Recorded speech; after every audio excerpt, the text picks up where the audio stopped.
Please welcome to the stage, Michelle Chambers.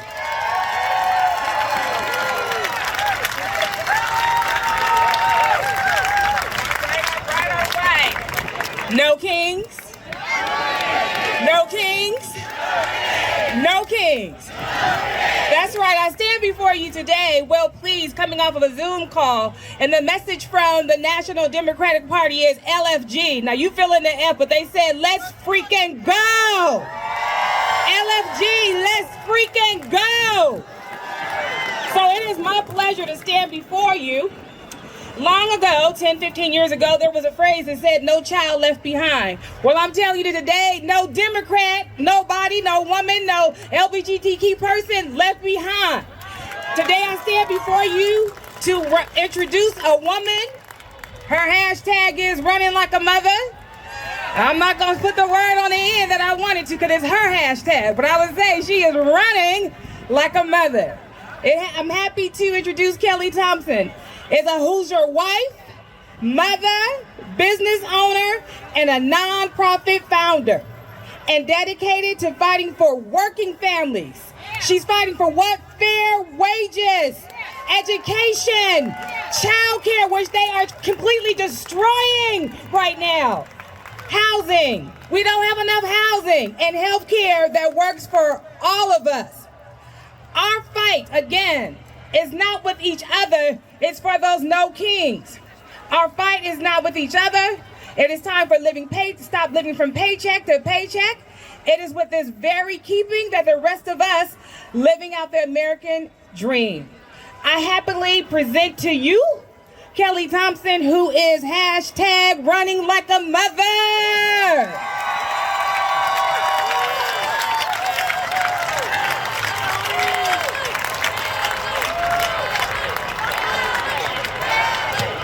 Sorry, I'm really short. Thank you all so much. Thank you, Councilwoman Chambers. Isn't she amazing? All right. All the people before me came here with these lovely written out speeches, but for those of you who follow me, and my last post had over 1 million views and 20,000 shares because I speak from my heart. I am authentic. I genuinely care. I refuse to be bought. I refuse to be scared. I refuse to bow down to anyone if it goes against the best interest of my kids, my grandkids, and your families as well. The time has come for all of us to have a voice in Washington, D.C. That is my job. For those of you who don't know, my family is big. I have 6 kids. I'm about to have my 13th grandbaby. And you might ask me, why in the hell are you running for Congress now? Well, let me tell you about my family. My family is black, white, brown. My family is gay, straight, trans. My family is college educated and not. My family is small business owner, union worker, and a single mama of a baby girl.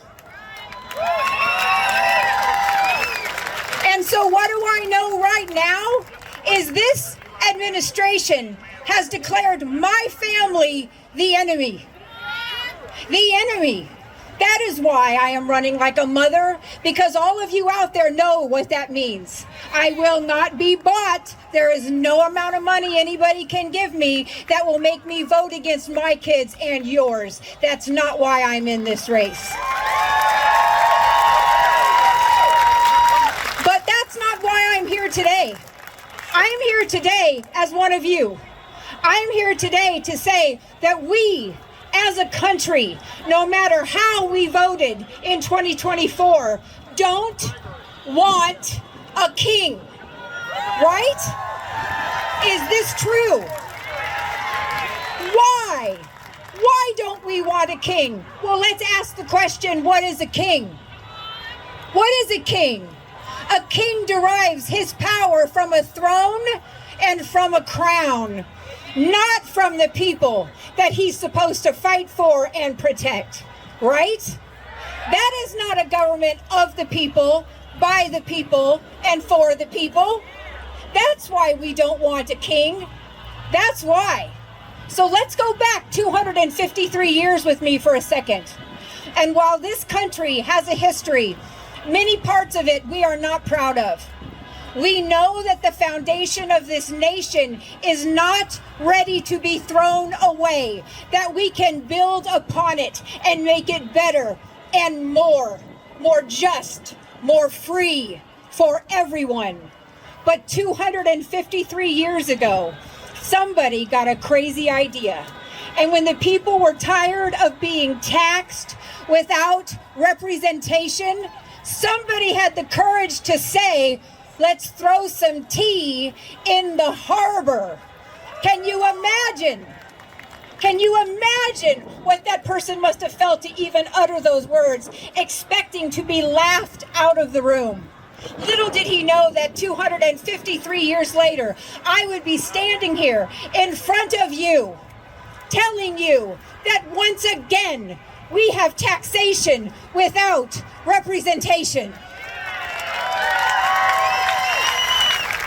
What does that mean?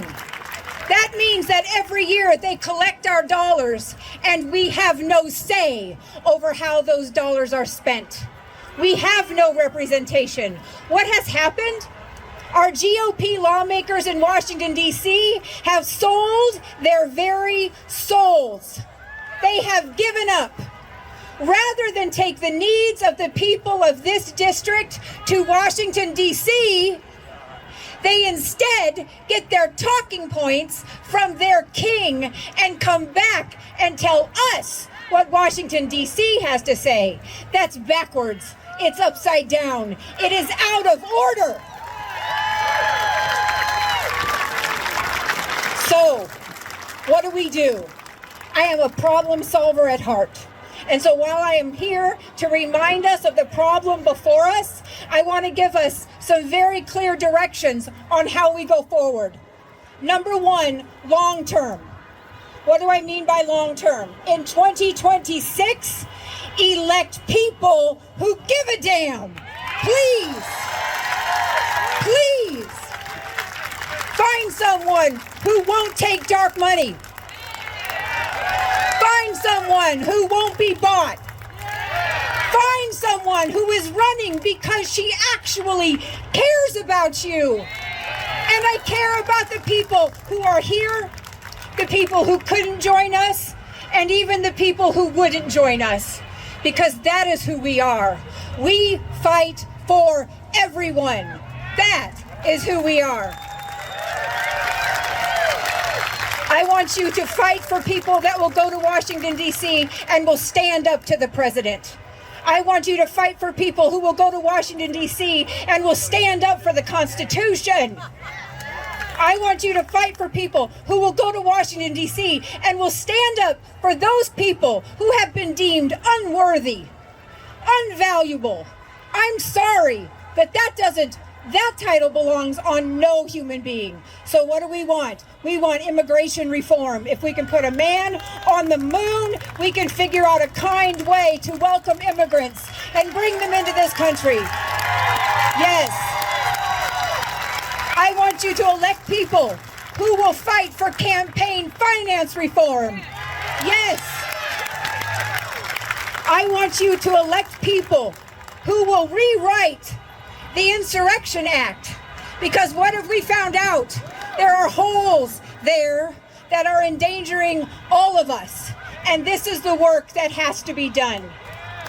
What we are seeing is where that work still needs to be done, and what we need are people in Washington, D.C. who will fight for those things. Okay, that's 2026, but right now, I'm going to tell you what you can do right now to make a difference. And I want you to listen to me, because this is the hardest work you will ever do. I need you to be a bridge builder. I need you to be a connector. I need you to not throw away the people who voted differently than you in the last few elections. Why? Because every single day I get messages from people who were Trump voters who do not know what you and I know. They did not know Black Hawk helicopters were circling apartment buildings in Chicago and breaking down doors and zip tying children on the street corner in the middle of the night. They did not know. So what do? When you go out to your mailbox and you see a neighbor, wave, say hi. If they know you're a Democrat, it will confuse them. She's so nice. How can that be? And then do a little thing like this. Drop a nugget. Can you believe what they did to those kids in Chicago? And they'll say, what are you talking about? They say, I don't know. I just read that these Black Hawk helicopters were circling apartment buildings and they took kids out in the middle of the night. Look it up. Look it up. Grab your mail. Have a nice day and walk in the house. Plant seeds of truth. It is not your job to convince them. These are not battles that we have to win. We simply have to be a catalyst for the fissures in the walls that fascism has designed to separate us.